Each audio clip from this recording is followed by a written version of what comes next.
Hello everyone, welcome back, and today we are going to learn about what is brand equity and Keller's model of brand equity. So आज हम पढ़ेंगे brand equity होती क्या है. You know about that what is brand. Brand is a name, term, sign, symbol through which you recognize a specific producer or manufacturer or marketer. Okay, ये वो कोई भी नाम हो सकता है, कोई भी साइन हो सकता है, कोई भी सिंबल होता है जिसके थ्रू कस्टमर्स आइडेंटिफाई करते हैं कि ये पर्टिकुलर जो प्रोडक्ट है वो कौन सी कंपनी का है, तो वो होता है ब्रांड. तो आज बात करेंगे हम ब्रांड इक्विटी की कि what is brand equity. So here we are. So brand equity refers to the value premium that a company generates from a product with a recognizable name when compared to a generic equivalent. Companies can create brand equity for their products by making them memorable, easily recognizable and superior in quality and reliability.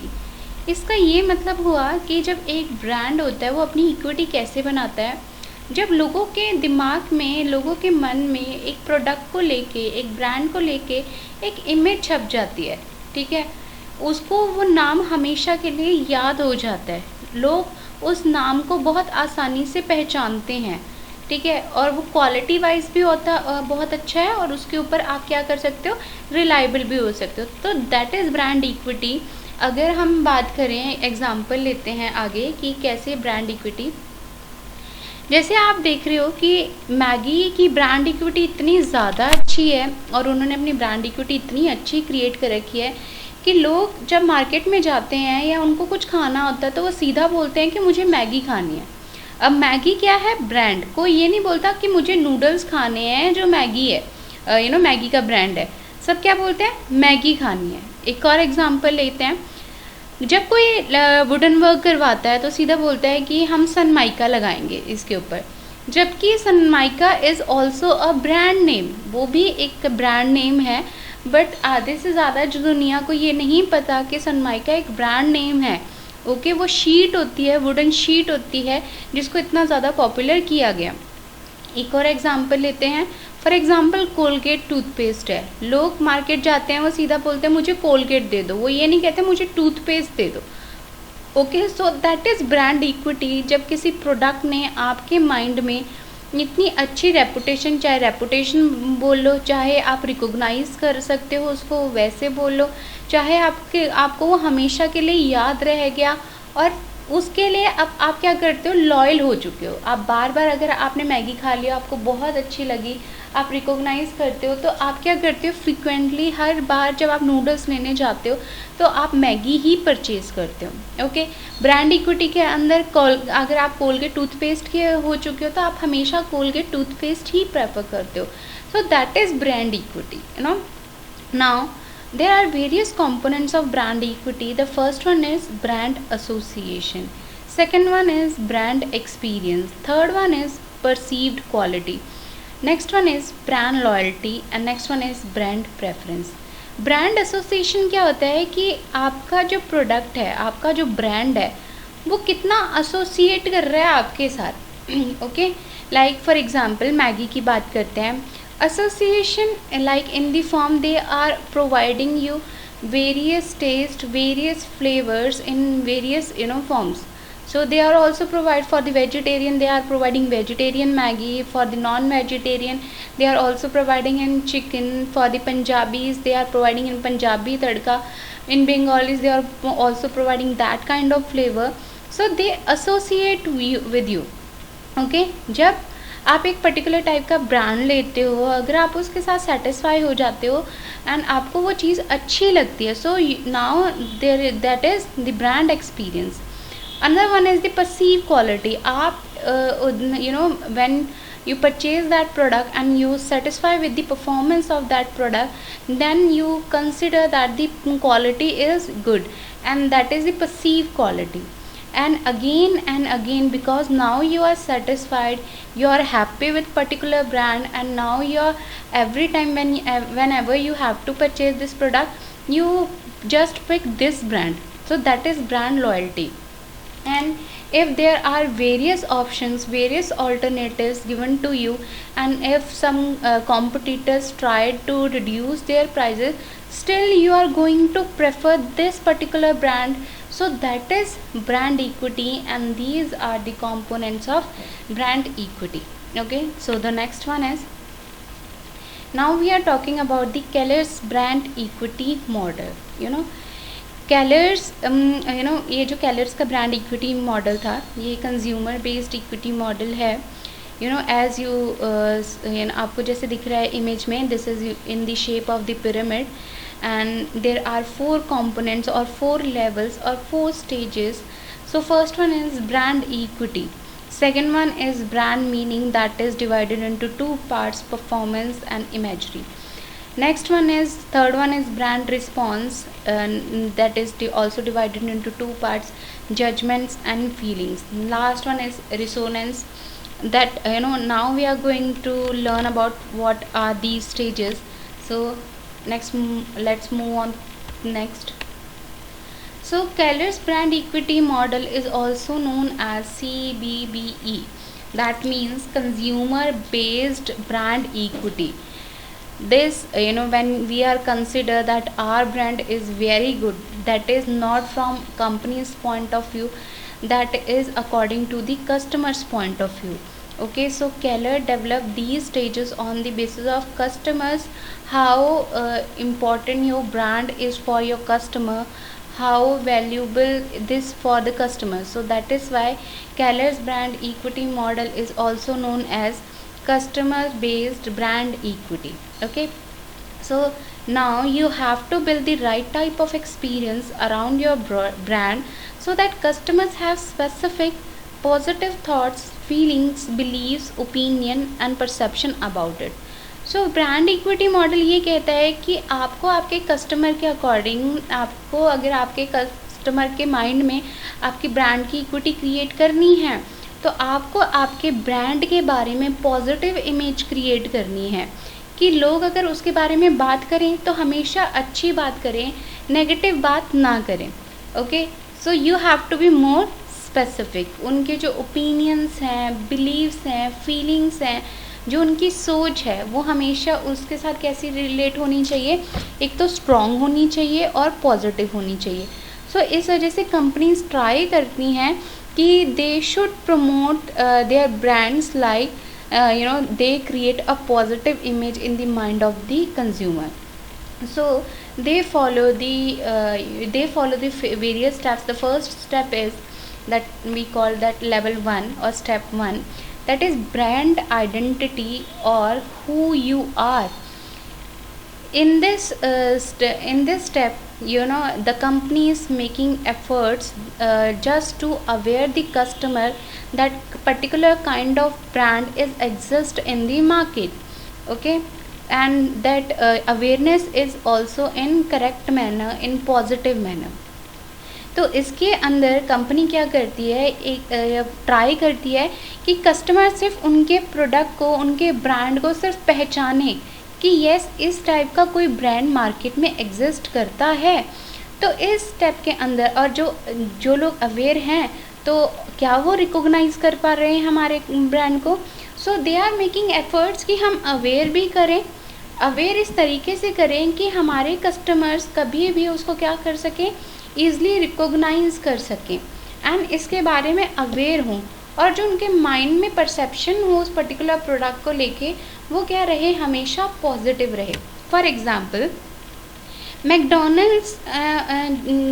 McDonald's company का जो sign है, that is M. Okay, तो अगर वो McDonald's नहीं लिखेंगे, अगर कहीं से वो सिर्फ एम का साइन आप देख लोगे, तो you can easily recognise that this sign belongs to the McDonald's. So तो वो अपनी पॉजिटिव इमेज क्रिएट कर रहे हैं. तो सबसे पहले वो ये चाहते हैं, फर्स्ट स्टेप के अंदर ये क्या होता है कि बस आइडेंटिटी क्रिएट करनी है कि यस, इस टाइप का कोई ब्रांड मार्केट में है. Okay, so next one is second level is brand meaning. What are you? It means first step में क्या था कि यस, लोगों को पता है कि इस टाइप का आप क्रिएट करना चाहते हो कि इस टाइप का कोई ब्रांड मार्केट में है. Now you have to tell what kind of activities you are doing, आपका काम क्या है, ओके और जो आपका काम है वो कैसा काम है, ठीक है। तो इस स्टेप में ये स्टेप्स फॉलो किए जाते हैं। सो इसके अंदर आप अपने काम के बारे में बताते हो और काम किस तरीके से है। Again this steps divided into the two parts, that is brand performance, okay. For example physical product है, तो फिज़िकल प्रोडक्ट के बारे में आपको बताना पड़ेगा। Like for example Harley Davidson है, उनकी मोटरसाइकिल्स हैं, सो देयर परफॉर्मेंस यानी कि उनके प्रोडक्ट के features, product reliability, customer service, style and design, pricing of that product tell you about the performance of that brand, कि वाकई जो उनका काम है उनके प्रोडक्ट के फीचर्स के अकॉर्डिंग वो दिख रहा है या नहीं दिख रहा, okay. So it is not only related to the product or the tangible product, it is also related to the service. Like in case of Google, Microsoft, Apple operating systems are loved and trusted because of their performance over a time. Google की बात कर लें, Microsoft की बात कर लें, Apple operating systems की बात कर लें, तो ये लगातार ये सर्विसेज प्रोवाइड कर रहे हैं और इनको लोग बहुत ज़्यादा ट्रस्ट करते हैं क्योंकि इनका काम बहुत ज़्यादा अच्छा है। So there are 5 further factors in performance which are consider. सबसे पहला फैक्टर कौन सा है? प्रोडक्ट फीचर, कि आपके प्रोडक्ट के फीचर्स कैसे हैं, क्या आपके जो फीचर्स हैं उनकी परफॉर्मेंस अच्छी है, ओके। प्रोडक्ट रिलायबिलिटी, आपकी सर्विसेज, क्या आपका प्रोडक्ट ऐसा है कि कस्टमर्स आपके प्रोडक्ट के ऊपर डिपेंड कर सकते हैं, आपका ब्रांड इतना अच्छा है कि कस्टमर आपके ऊपर डिपेंड कर सकते हैं। आपकी सर्विसेज कैसी हैं, कि आफ्टर सेल सर्विसेज कैसी हैं आपकी, आपका जो प्रोडक्ट का स्टाइल और डिज़ाइन है वो कितना यूनिक है, कितना मेमोरेबल हो सकता है, कितना दूसरों से अलग है, ठीक है। And the pricing of the product and services. So these factors are under the brand performance. So the next one is imagery. Imagery means refers to the how well your brand meets your customers' need on social and psychological level. Second step में अब क्या है, आप अपने काम के बारे में बता रहे हो कि हम क्या काम कर रहे हैं, तो आपका प्रोडक्ट आपकी परफॉर्मेंस के बारे में बता देगा। ये है कि अगर आपकी हार्ले डेविडसन आप बाइक्स दे रहे हो तो उसकी परफॉर्मेंस आपको बता देगी। मगर other than that whether you are providing them social kind of satisfaction और not, okay. So that is it is related to the कि कस्टमर के माइंड में आपके ब्रांड से रिलेटेड इमेज क्या है, ठीक है। एक छोटा सा एग्जाम्पल लेते हैं। हमारे सामने दो बहुत बड़ी कंपनीज़ हैं, एक टाटास ग्रुप है एंड एक रिलायंस ग्रुप है, ओके। सो आप मुझे बताइए आपके माइंड में पॉजिटिव इमेज किसकी ज़्यादा है। अगर मेरी बात की जाए तो मेरे माइंड में टाटास की जो इमेज है वो बहुत ज़्यादा अच्छी है, because they are also providing the goods goods and services in better way, also they are fulfilling their social responsibility. In the COVID-19 where everyone makes small donations and create publicity, Ratan Tata उन्होंने सबसे ज़्यादा donation दी और उसके बाद भी publicity नहीं करना चाहते थे। So they are creating the positive image and social responsibility, social effect भी उनका पता होना चाहिए। So that is imagery, okay. So the next step is third step, brand response. what do I think or feel about you। इस topic में first step क्या हो गया कि हाँ आपने अपने आपके प्रोडक्ट के बारे में अवेयर कर दिया, आपके ब्रांड के बारे में लोगों को अवेयरनेस है या नहीं है, आपने क्रिएट कर दी। सेकंड में आपने बताया कि आपका प्रोडक्ट का काम क्या है, आपके क्या प्रोडक्ट्स हैं, आप किन चीज़ों में डील करते हो, ये सब कुछ। अब थर्ड स्टेप है now customers giving you response related to your brand, okay. तो these are divided into response is divided into two categories. First one is judgment and feelings. So judgment क्या होगी, काफ़ी टाइम अगर brand equity नहीं है तो हम कहेंगे इनका नाम है, काम अच्छा नहीं है, हमारी जजमेंट हो गई कि जो इन्होंने प्रोमिसेस किए थे मे बी वो फेक हैं। अगर उनके प्रोमिसेस बहुत अच्छे हैं यानी कि उनकी ब्रांड इक्विटी है तो हम कहेंगे कि जो इन्होंने कहा था वही प्रोडक्ट के अंदर है, वही पर्टिकुलर हमारा ब्रांड हमें प्रोवाइड कर रहा है। So there are 4 categories based on the judgments and these are, first one is quality. So quality consumer जज अ प्रोडक्ट और brand based on its actual and perceived quality. अभी तक उन्होंने सिर्फ आपके बारे में सुना था कि आप मार्केट में हो या नहीं हो, आपका काम क्या है। अब यहाँ वो एक्चुअली उस ब्रांड को यूज़ कर रहे हैं और उसकी क्वालिटी को रिकॉग्नाइज कि वाकई इसकी क्वालिटी अच्छी है या नहीं। Next one is credibility. Customers जज credibility using 3 dimensions. First one is expertise which includes innovation, कि क्या आपका प्रोडक्ट जो है उसमें कुछ इनोवेशन है, इनोवेटिव फीचर्स हैं या नहीं, क्या आपका ब्रांड ट्रस्टवर्दी है या नहीं, और आपस में एक दूसरे कंपनी के ब्रांड से कितना ज़्यादा मिलता जुलता है या नहीं। So this is the next one is consideration. Customers जज how relevant your product is for their unique need. आपका प्रोडक्ट हमारी ज़रूरत यानी कि कस्टमर की ज़रूरत के अकॉर्डिंग कितना उनकी नीड को सेटिस्फाई कर रहा है या नहीं। ओके, हाउ कितना इम्पॉर्टेंट है, कितना रेलिवेंट है आपका प्रोडक्ट, आपका ब्रांड हमारे लिए। सो next one is superiority. Customers assess how superior your brand is compared with your competitors brand. Now in this base they are consider that if you are providing the goods and good quality product, so how better you are from your competitors, how unique you are from your competitor, how differentiated how you are from your competitors. So here they decide about the superiority. So the next one is fourth step, brand resonance and how much of connection would like to have with you. Okay, रिसोनेंस अगर आप starting में इसका pyramid देखेंगे तो ये stage सबसे छोटा stage, छोटा साइज़ इन्होंने कैप्चर किया है, बिकॉज इस स्टेज तक पहुंचना बहुत ही ज़्यादा डिफ़िकल्ट है।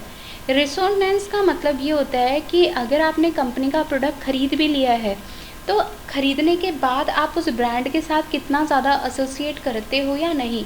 फॉर एग्ज़ाम्पल पहले हम स्टेजेस की बात करते हैं। So Keller break resonance into 4 categories. First one is behaviour loyalty. आपने एक बार वो प्रोडक्ट ख़रीद लिया, ओके, उसके बाद आप अब जब भी कोई प्रोडक्ट उसी का ख़रीदने जाते हो तो आप उसी ब्रांड का ख़रीदते हो, तो you are not going to shift from another brand even though they reduce their prices. For means कि अगर आपके कॉम्पिटिटर्स अगर उस प्रोडक्ट के प्राइजेस कम भी कर देते हैं तो भी आप वो पर्टिकुलर कॉम्पिटिटर का ब्रांड नहीं खरीदते, आप यही ब्रांड खरीदते हो जिसका आपने फर्स्ट में परचेज किया था, because brand equity tells that you are brand loyal, you are loyal towards your brand, you are loyal towards your product. Next one is attitudinal attachment. It means your customers love your brand or product as they see as it a special purchase. यहाँ customer ये सोचते हैं कि अगर ये मैंने attitudinal attachment हो जाती है उनको कि ये जो मैंने चीज़ की है ना ये बहुत स्पेशल है मेरे लिए, क्योंकि इस पर्टिकुलर ब्रांड की जो इमेज है मेरे माइंड में बहुत ज़्यादा स्पेशल है। Next one is sense of community. Your customers feel a sense of community with people associated with brand and other including other consumers and company representatives. Okay, so now customers जो हैं वो अपने आप को इसका part समझते हैं, like they are also consider कि वो सबसे जैसे हम कहते हैं वर्ड्स ऑफ माउथ, कि अगर आप सेटिस्फाई हो, आप अब किसी प्रोडक्ट का किसी ब्रांड को बार बार ख़रीद रहे हो, आप उस ब्रांड से बहुत ज़्यादा प्यार करते हो, तो आप अपने आप को भी उसका हिस्सा मानोगे कि यस इस ब्रांड को प्रमोट करने के लिए मैं भी हिस्सा हूँ, मैं भी इस कम्युनिटी का पार्ट हूँ। सिर्फ कंपनी के रिप्रेजेंटेटिव एम्प्लॉयज़ ही नहीं हैं जो इसको प्रमोट करेंगे, मुझे भी करना है. सो that is the sense of community.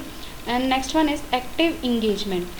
Okay, active engagement क्या है कि ज़रूरी नहीं है इस टाइम आप किसी उसी का आप दोबारा से एक बार आपने चीज़ ख़रीद ली तो ख़रीदने के बाद नहीं है कि आप लॉयल तभी माने जाओगे कि अगर आप उसका प्रोडक्ट ख़रीद रहे हो, वो तो है ही है ब्रांड इक्विटी में कि आप दोबारा से ही उस ब्रांड का प्रोडक्ट खरीदोगे. मगर अगर आपको परचेज़ नहीं करना तो आप उस चीज़ के साथ कैसे जुड़े हुए हो after your purchasing. For example आपने